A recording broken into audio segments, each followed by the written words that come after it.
to another episode of Help with Natalie Cuomo. I'm here with my favorite comedian, Bonnie McFarlane. Am I? Yes, That can't be true. No, I You're like, love you. I use that intro for every single person. No, I really don't. I love you. You're the best. Okay, so we were just talking about how you're moving. You bought a house, and Yes. I'm moving in with Dan. We got an apartment. Yeah. So I want to know what that process was like, looking for apartments together. Because I know looking for a house with Rich we have wildly different ideas about how we should be living. Like, Yeah. I think up here, and he's like, let's just get a motorhome and drive around. So what was your experience like? Thankfully, I feel like we had a similar vision. Like we both wanted to live in like a luxury building. Oh, wow. Right. So we kind of compromised on space for like amenities. Right. But we looked at 3 places and then it's actually pretty straightforward. So we have a gym. We do have a gym. You have a cafe? No. You have a convenience store? No, just a gym. What are your conveniences? Gym, elevator, Oh. like washer dryer. Oh. Nothing too crazy. I always forget. I'm in suburbia. It's like, yeah. Yeah, it's still Jersey City, but Does this have my daughter, who is 15, she's going to go to therapy and at some point in her life. yeah. I'm sure. And her trauma is going to be that she didn't have a fridge with a ice maker. It's like Oh. something she talks about all the time. Really? It's like, why are we the only one? All my friends have ice makers in their fridge. She's like, Mom, it's like she's obsessed. She showed me pictures. She's like, Mom, we have to buy a new fridge. What? I know. It's because it's like, she has to go live in New York for a little while. Yeah, she has to. There are fridges now too. I hope she doesn't know about them. Where when you're shopping, you can. It takes a picture of the inside of your fridge. So when you're at the grocery store, you can like see it on your phone. Oh my God! You can't tell her about those. I actually might want that. Well, you're okay. So, but you know what I do is I do shopping from the app all the time. Yeah, and I would just be laying in my bed, look at my fridge. I love that. From You wouldn't my even bed, get up. and then Still. yes, just all from here. What do I I was like listening to part of your book. You're Better Than Me. Okay. Yeah. And you had such a unique upbringing. Oh, I know. It's so wild. Isn't it weird? It's amazing. Did you know any of that about me beforehand? I had heard like Chris say something in passing, and I was just like, and I remember being very like intrigued by it, and wanting to like, Yeah. but when I heard like you and your siblings would all get cows for your 10th birthday. It's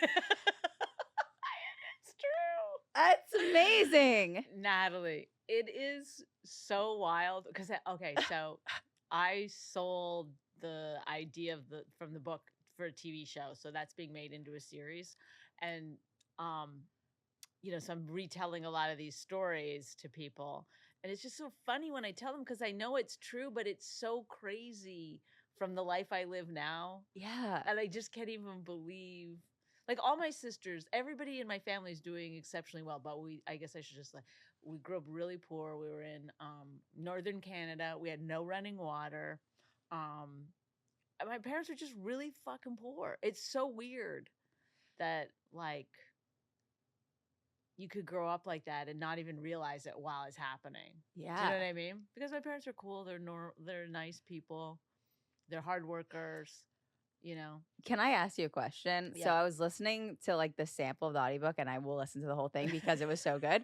And it cut off at this point where like I need to know. So basically it was finally your siblings never cared about the cow. Right. But you did. Right. And I got so the cow. you were like, you wanted this fat cow, and your dad is like, no, you can't get that one. And then it cuts off, and like I'm sitting there like, I need to know why you couldn't have that cow. I ended up getting the cow, the fat cow, because that cow was pregnant, and that cow had a calf. And so then I had 2 cows, which was really, sort of a tough learning experience because then I had to take care of 2 cows. I had to milk that cow every day and every night. Oh, It was crazy. Yeah. I made a lot of money though. So this is the craziest part of the story is that I started having too much milk and cream. Can you believe this is a real story? I love you. This is. I had so much milk and cream, and I didn't know how to get rid of it. So then I started like an ice cream business. I started making ice cream, and people would call the house, order ice cream, and come pick it up. And I would take it to the farmer's market and like in a cooler and sell it. Some people would order it in advance or whatever.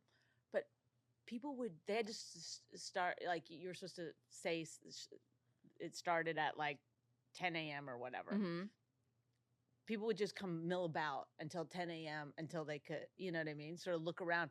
And then when I started selling ice cream there, people would just start buying ice cream, and it would just be my table mobbed. And so they started making people have to wait outside until the start. And then they would run into my table. I'm not kidding. It's like you in social media, but me with ice cream. It just was like, what is happening? Was it like so amazing I made a lot ice of cream? money. What? Was it delicious? It was really, really good ice cream. Wow. Yeah. That's wait, so what do you feel like it was that kind of took you from that life to where you are now? Was there a pivotal moment? Was there a bunch of moments? Yeah, well, I was always really creative, and in that environment, like there was a lot of, like, we had 10 acres of garden. Okay, so my Wow. mom and my dad was a farmer too. Like he had different animals, chickens and stuff. But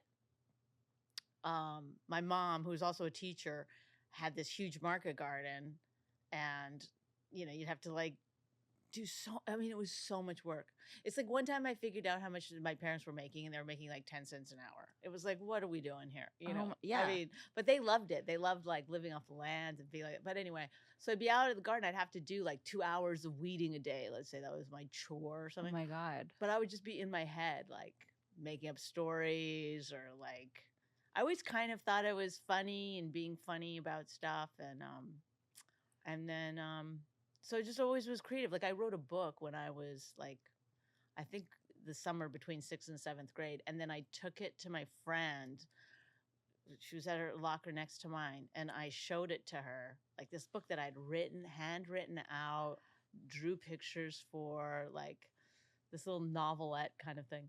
And then her face was like pure horror, because she was like, we had to do that? Like she thought it was an assignment.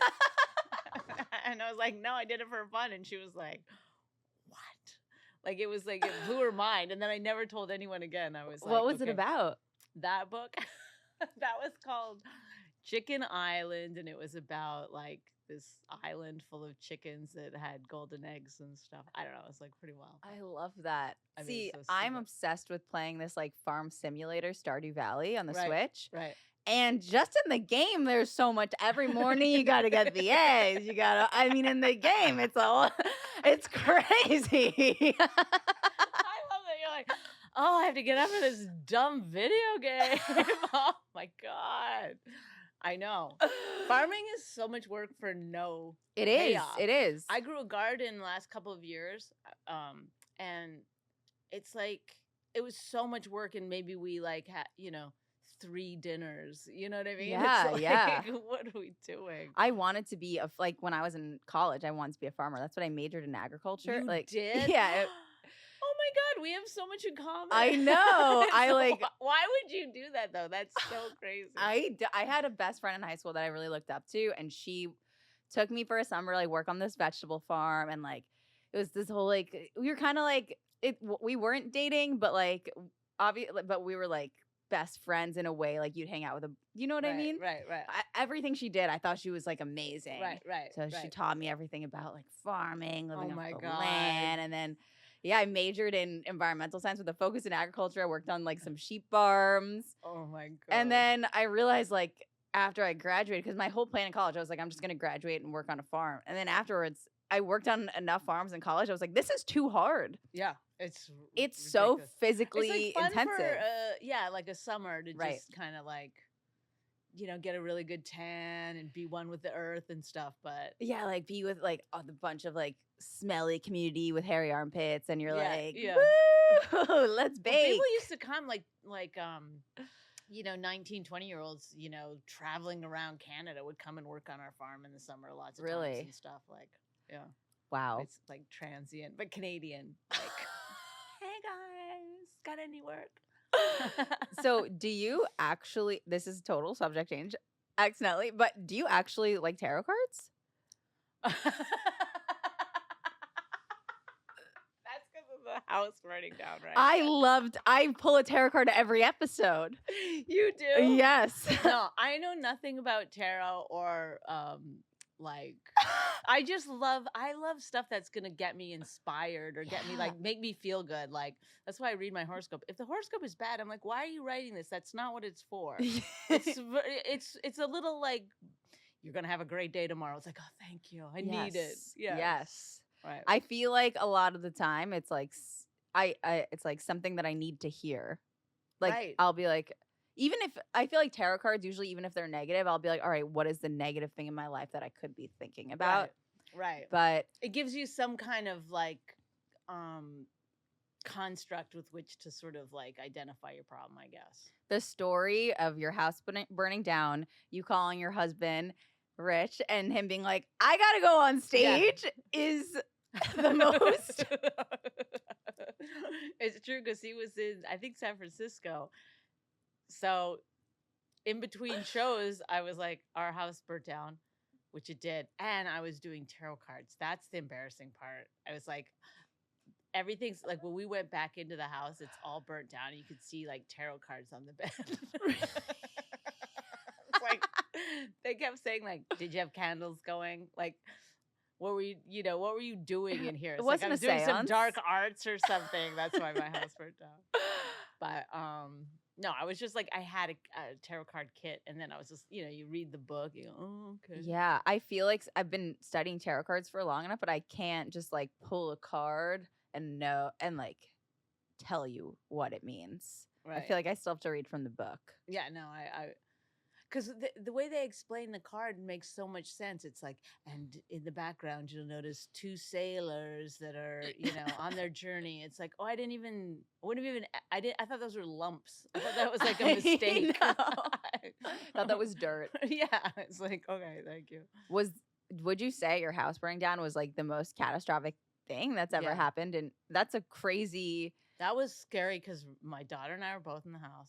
It is a weird story. So we smelled smoke all day. Really? All day. I went to the pool, and that we were living in a condo at that time, and there was a pool. We went to the pool. I could smell smoke at the pool. And I was like looking around, like I went and Googled at one point like fires in the neighborhood.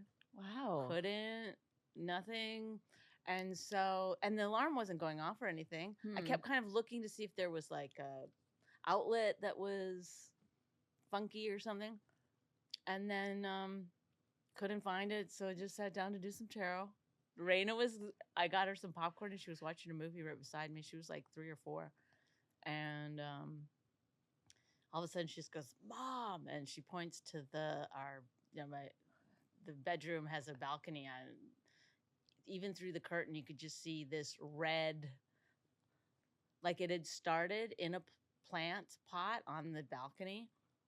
Oh. And I guess it just simmered like all day.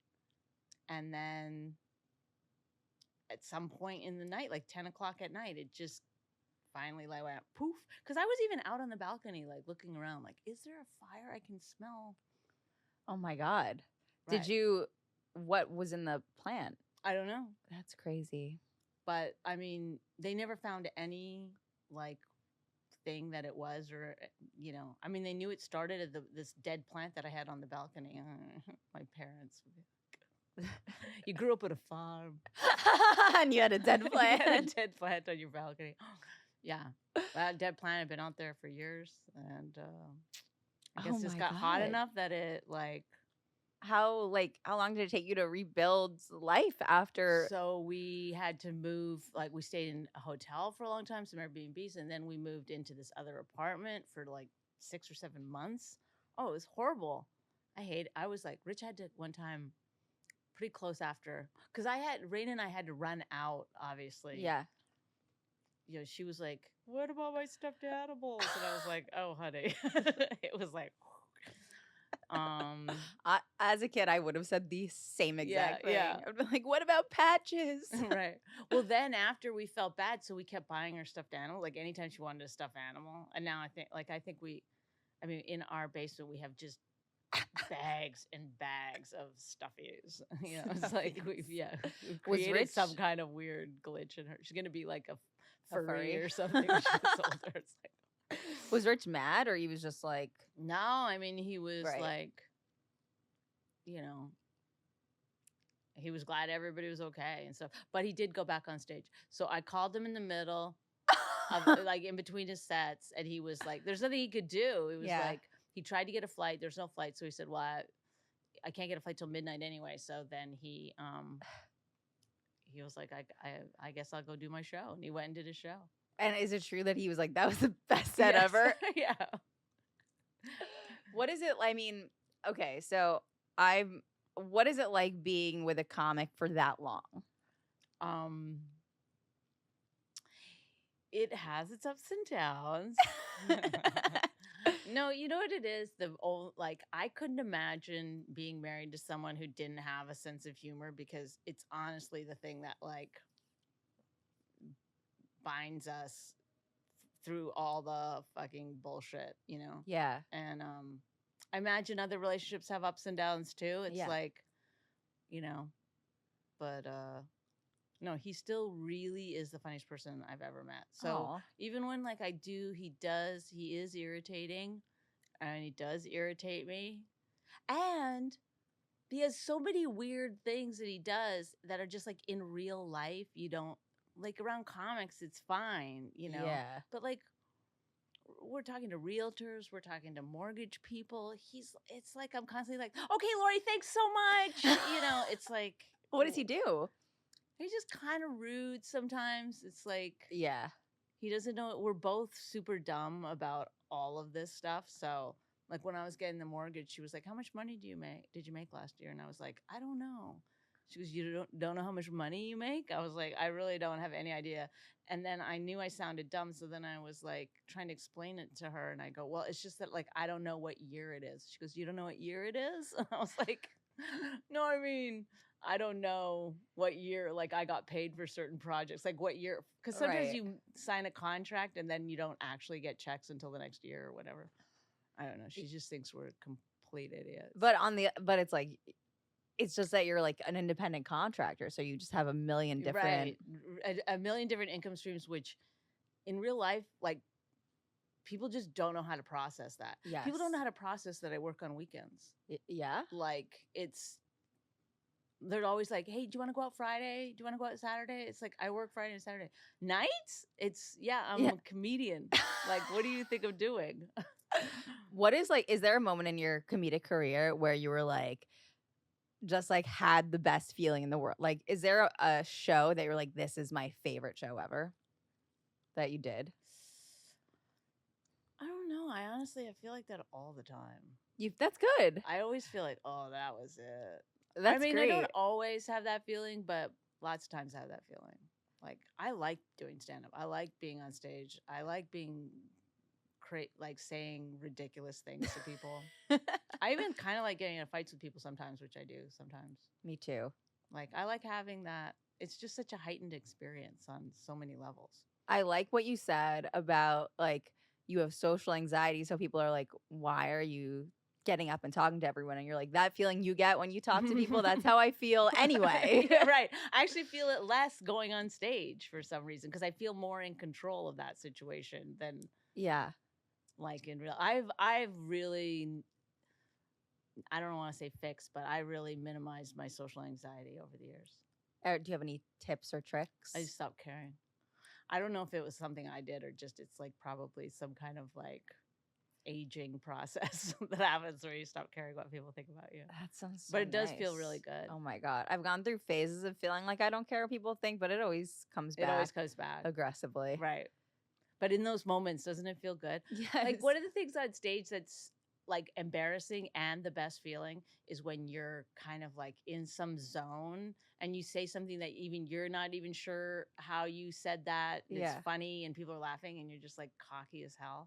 I mean, it is like, sometimes I think about myself later, like strutting across the stage and it makes me laugh because it's like, it's such a good feeling to be that confident. Yeah.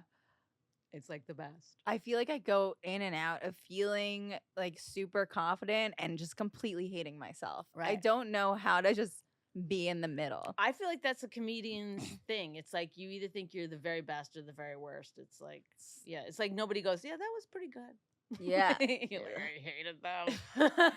I want to do a montage of just comedians coming off stage. And, you know, every time a Even comedian comes off stage, you go, how were they? They go, I hated them. I They're feel good. like They're good. confident. I mean, I feel like comics that aren't that confident, I like when they bomb and then you're like, how were they? And they're like, they're great. And you're like, I think was in that's there. great. But I feel like I might have been that person too, because there's certain things like when you listen back to a set where you're like, wait, I thought that joke got a huge laugh, but that one didn't do so well. And when you listen back, it's actually the opposite. Yeah. So it does have something to do with like the zone that you're in. And you feel like really good when it's, I know there are times where I feel really good on stage, and after a show, someone will come up to me and be like,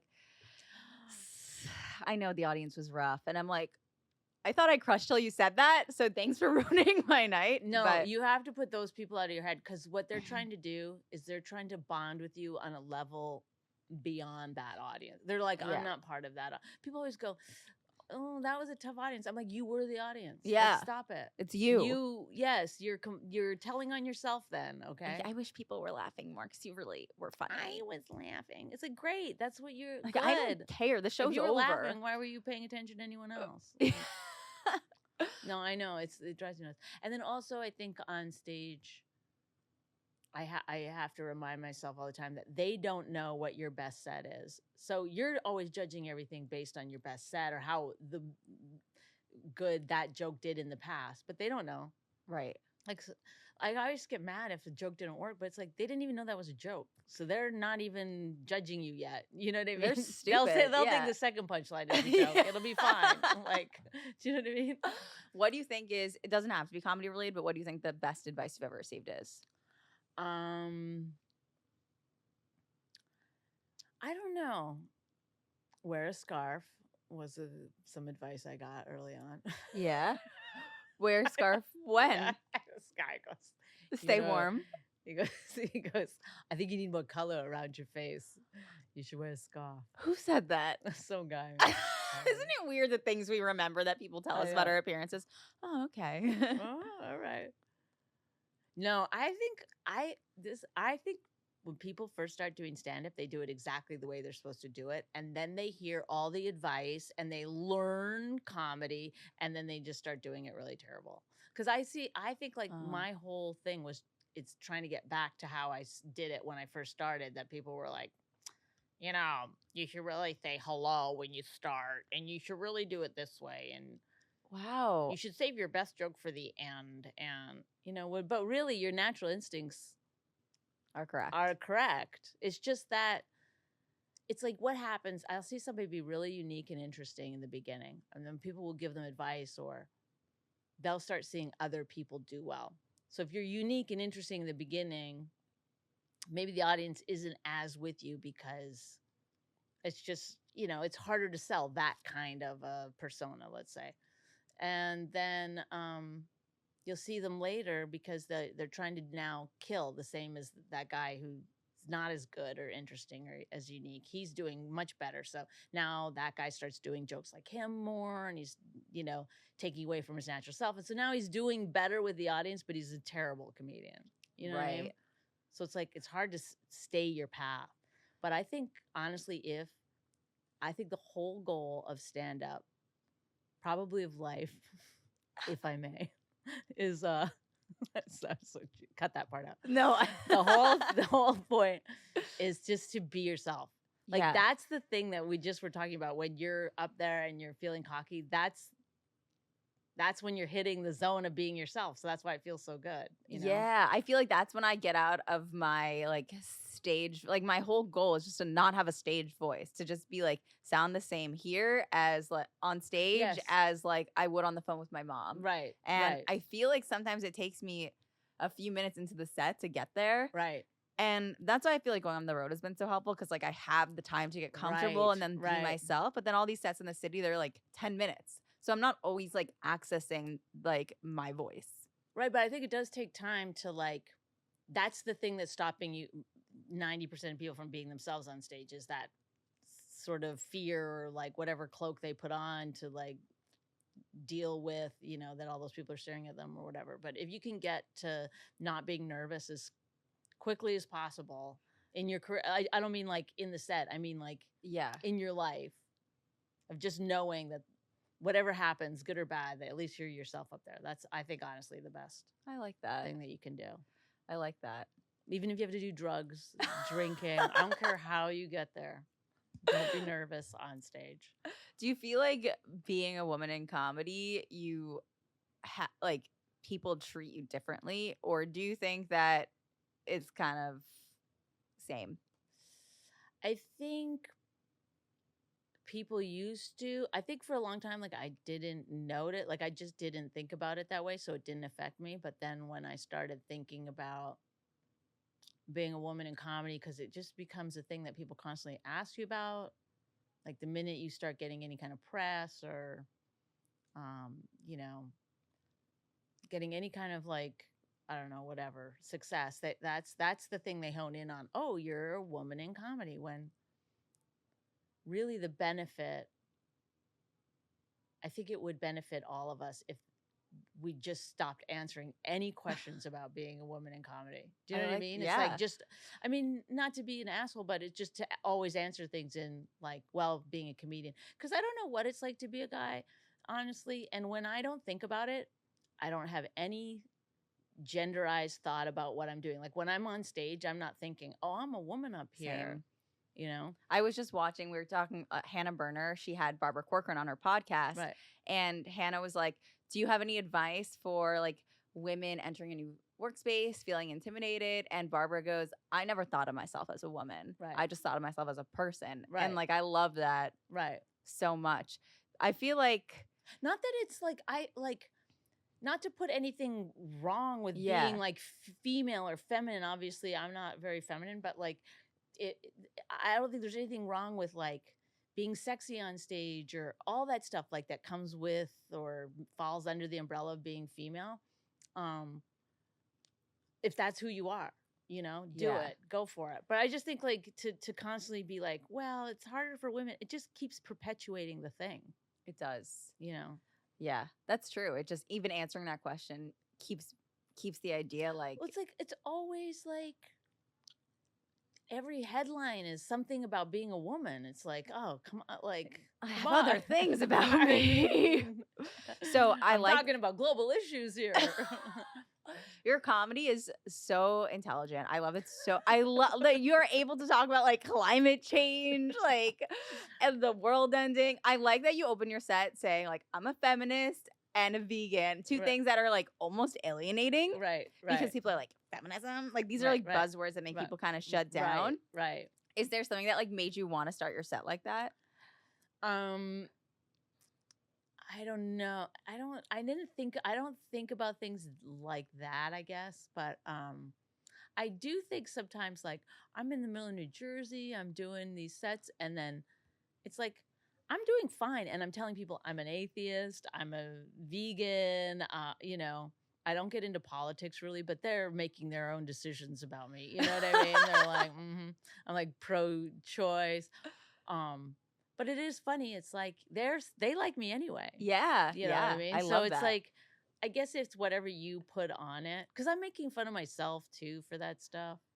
But I know sometimes it is kind of hard. It's like, people are like, oh.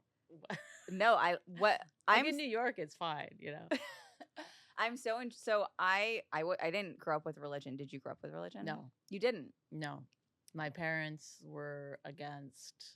My mom is very musical, so she played organ in different churches, but not like if they needed someone, they would call her to do it. But we weren't part of any church. Did you ever have a moment where like you were looking for religion, or it was hard for you that like you weren't raised as part of like that community, or you always kind of aligned with your parents' truth and your truth?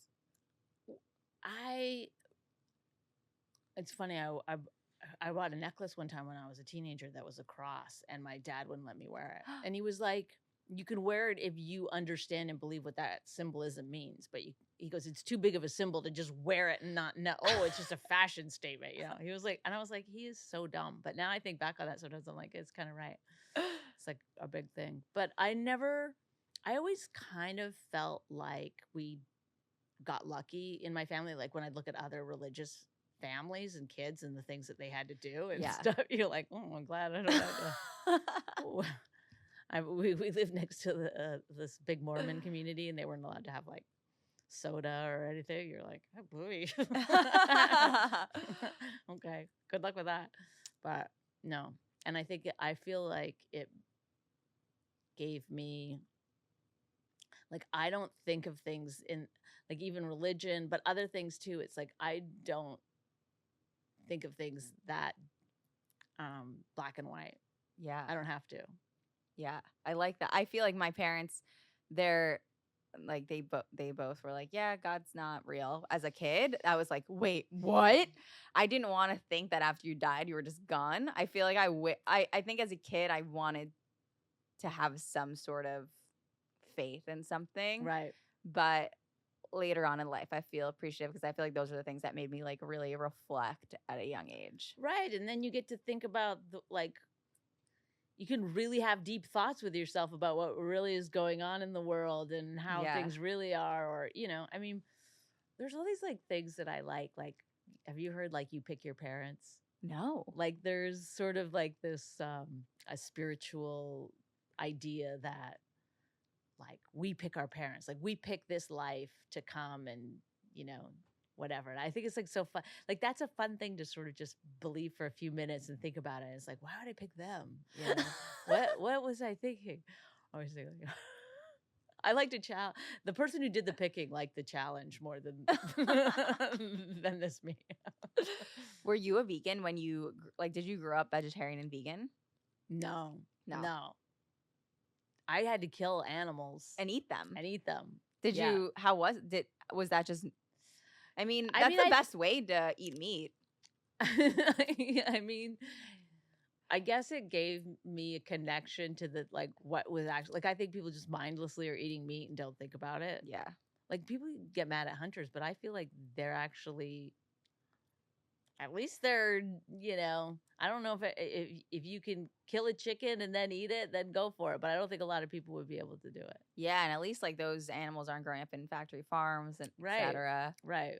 I remember I was a vegetarian in college and I worked on the sheep farm and I wouldn't eat the sheep, but the woman whose farm it was, she was always eating them. And I was like, is that weird for you? She's like, I mean, not really. I did think last night I was having a burger. I'm like, oh, that's Paulina. I'm like, oh my God.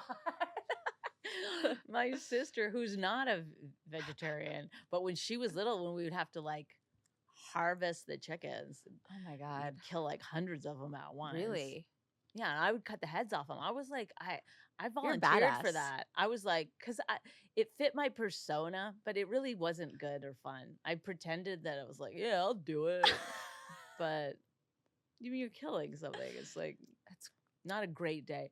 But my sister would cry and have like meltdowns about it and stuff. There was, I know that you were friends with Anthony Bourdain, right? Yeah. So I was watching one of the episodes where he had to kill a pig.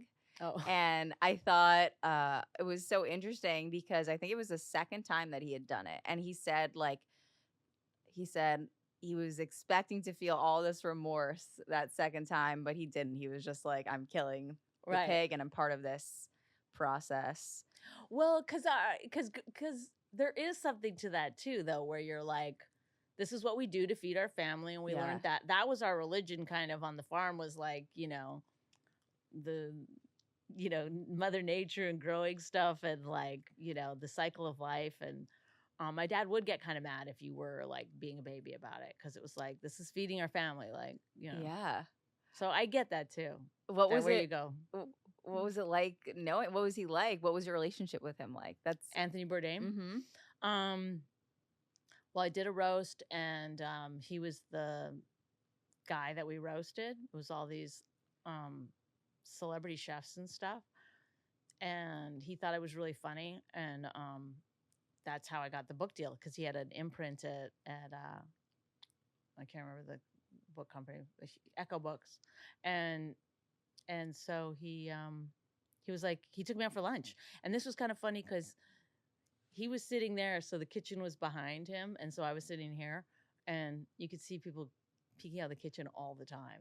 Like, he's eating our food. Like Anthony Bourdain is here. You're like, he's not thinking about your food, he's thinking about my book. Right. And then I was embarrassed to tell him that I was like a vegetarian. It was like, I was like, real, because I heard he hated. I mean, when I was doing research on him for the roast, I was like, oh, he hates vegetarians and stuff. What was his reaction when you told him? He didn't say anything. He was like, I don't even know if he noticed, really. Oh. So I just like ordered that. something like a salad or something. And then, but yeah, then he was just like, and then I wrote a lot of he did these stage shows. So I write those for him wildly. Wow. And then, yeah, he was a great guy. He was just really, really like overly like, he was just always kind and like excited about what you were presenting him and like fun creatively. And he just really had a very, very good vibe in that way. Yeah. He just was always very supportive, very, very supportive. That's awesome. Yeah. That's an amazing person to have had such a connection with. I know. I feel like you meet people in your life that are kind of like pillars of inspiration, and like every conversation you have with them, you kind of like cherish it. And I can totally see that being. Yeah, because sometimes I would get depressed and he'd be one of the things I'd think about to help pull me out of it. I'd be like, Anthony Bourdain thinks you're funny.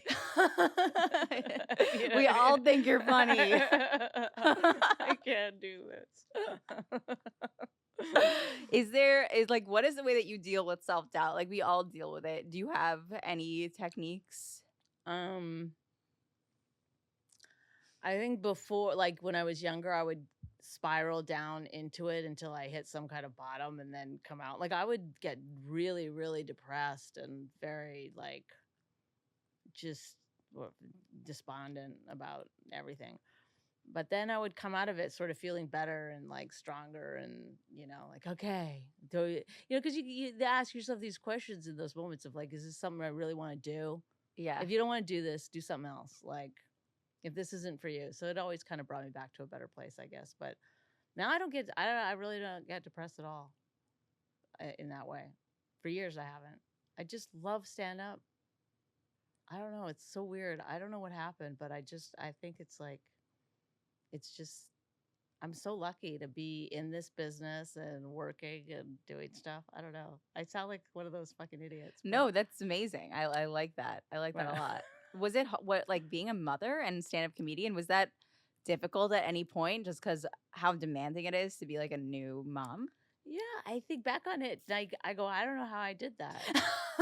So I'd take her on the road with me before she turned 2, so I wouldn't have to pay for another seat. Yeah. I would just take her to wherever I was, like every weekend. Like Rich would go off on his, and then I'd be like, okay, I'm going to, it's crazy because also I wasn't like now I have a certain level of way I travel. Yeah. I get a car to the airport. You know what I mean? It's Yeah. like back then I was just barely making it. I was it's so crazy that I was doing it. Just like cruising through airports, getting to hotels, and then like having a baby and then going on stage. She was so good though. I would just leave her in the green room with the opening act. She never cried or anything, When she started walking, that was a problem because she'd try to walk on stage all the time. Oh my, have you taken her on stage with you? When she was really a little baby, before she could talk, I taught her how to go like point here, and I go, so I take her on stage and just hold her up like this. I go, where's your spleen? And she would go, and I just killed. Why your spleen?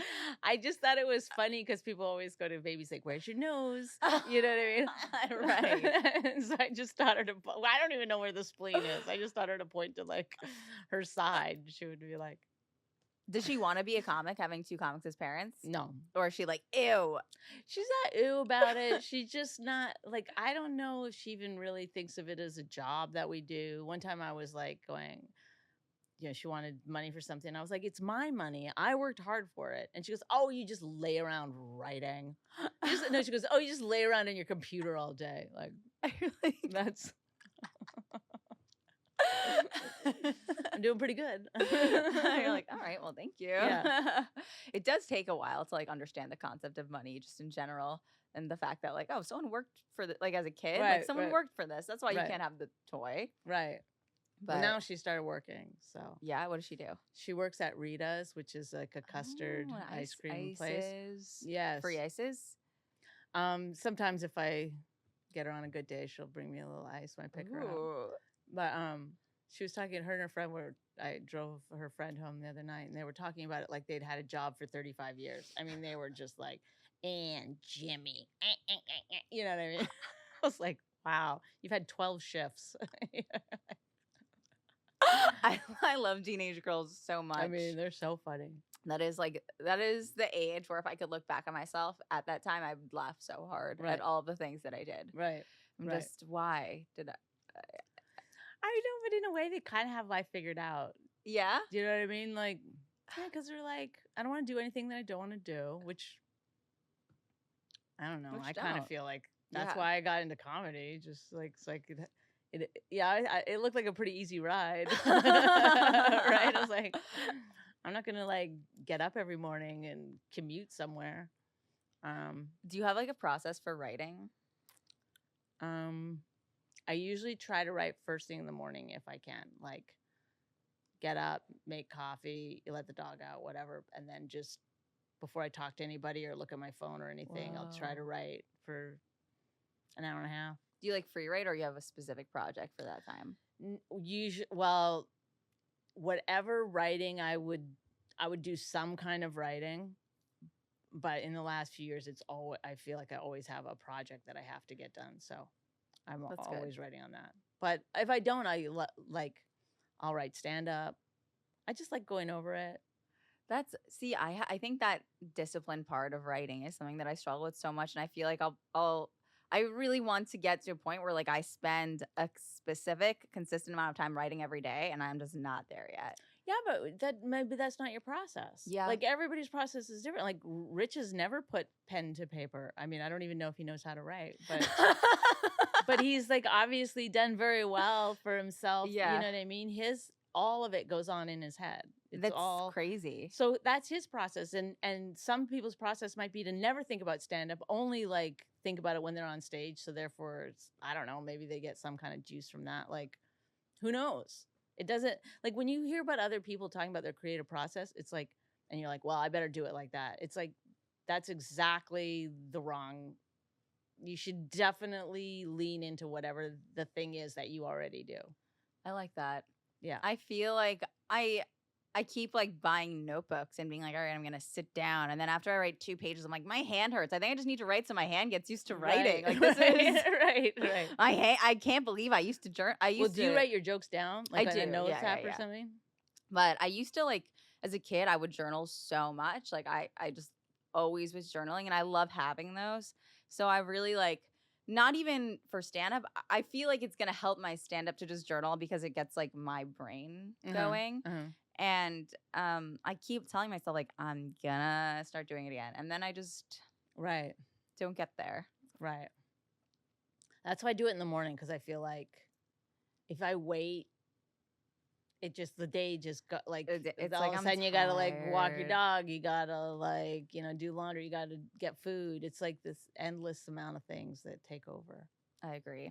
I think that this may be the time to pull a tarot card. Okay, let's do it. I pull a tarot card like every episode, and this is my favorite. This deck I don't take out a lot. Why? Because it's so special.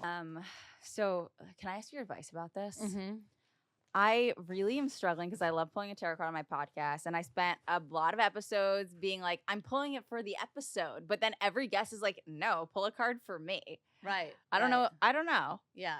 I mean, we're egomaniacal. Yeah.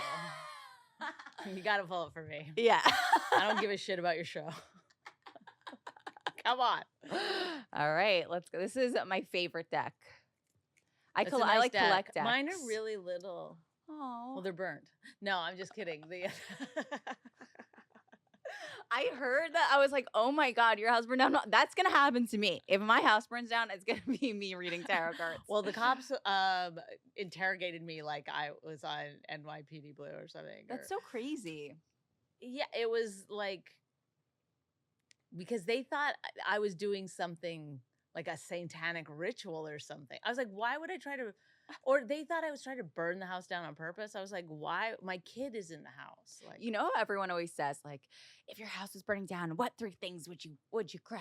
Did you grab anything, or you just like grab I Raina? was wearing this little tiny nightgown, and so then I go, Raina, I'm just gonna get pants. And she goes, no. Raina was like, she knew, get out. And then I grabbed my purse, I happened to be on the bed, and then put on Uggs. So I was wearing, it was ridiculous. I always thought, like, I never want to sleep naked in case Yes, my 'cause house that's- catches on fire and then I have to go outside naked. That's so. At least just put something by I your bed, know, like a you're just robe like- or something. I mean, just- for real, because it was like, I was like talking to firemen, like, yeah, well, actually. You're like, I didn't burn my house down. Why would I choose Yes, to be stuck outside right, with like- nothing but a nightgown? I mean, it's like- All right, let's see. yes. Oh wow, it's doesn't look bright. What the Maybe hell? it should be for the bottom. I feel like I should have. Do you want to pick the card? No, good. What Should is we it? go with this? What is it? It's the 8 of Cups. It's got a lot, which is emotion. 8 of Cups is not bad. It's not But bad. why does it look like that? These tarot cards look different than the other ones. The 8 of Cups. It looks like a bunch of broken. I don't. All right, let's see what it hear is. Let's just see. If I don't like it, I'll just pretend it was reverse. No, it says stagnation and ill health. Oh, brother. The 8 of Cups sends an urgent message to pack your bags and move Oh, on. Maybe because we were God. talking about the fire. Oh my God. And move on. There's no hope of rekindling what's been move on from the fire. You must start anew. Well, no, I feel like that's what happened after the fire. You had to start anew. This card also points This to is phase a of. terrible I segment know. on your show. I know. I think we should. It says lift your eyes to the horizon and let your feet lead you forward. Okay. I feel like this wasn't the right card. Should I pick one? Yeah. I'll shuffle it. Get my energy. Yeah, you need to get your energy in there. That was probably my energy. These are too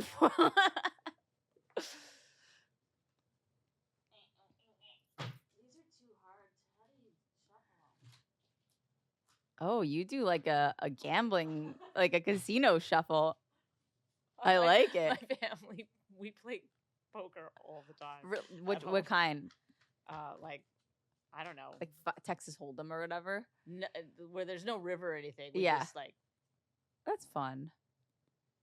All right. What if it's the same card? Well, I think. Oh damn! What day? Ooh, it's still cups. 10 of Cups. 10 of Cups. Look at All that. right. That's like cups going into cups. It that is. That means you're cycling through. You're ever abundant. I don't know. What does it mean? Feelings. All right. It means, radiating energy. Oh, there you go. That's correct. That's The better. 10 of Cups overflows with positivity. Your goals are being realized and the excitement surrounding you is magnetic to others. Yes. That's what we're talking Oh about. my God. You may feel as though light or color radiates outward from you. Wearing a scarf. If only I'd heeded his advice. Almost as if you're shining. Experience sensations like this with an open and joyful heart. Do not doubt this power. That's. That's the I'm sorry card. that you had the 8 of Cups, and that one's mine. Thank you. Oh, thank you so much, Bonnie, for being here. Where can people find you? Oh, so fun. In my new house in New Jersey. No, I'm just on Instagram at Bonnie McFarlane. Amazing. So Well- nobody goes to Twitter anymore, right? Yeah, I guess. What are you on Twitter? Same at Bonnie McFarlane. Okay. But just Twitter's like everyone's verified now. It's So like, you can tell what's Yeah. legit. right? I feel like Twitter really died with the last few months. yeah. I don't even look at it. What do you do mostly? TikTok. Instagram. I feel like I Instagram, Facebook, and YouTube, and TikTok. Right. Those are like the 4. If I'm going to post something, I'll post on those 4. Right. But Twitter, I'm like, dead to me. Dead. Yeah. Yeah. Anyway, Bonnie, thank you so much for being here. And thank you guys Natalie. so much for watching. Like, comment, subscribe. Subscribe to my Patreon, and we'll see you next week. Bye.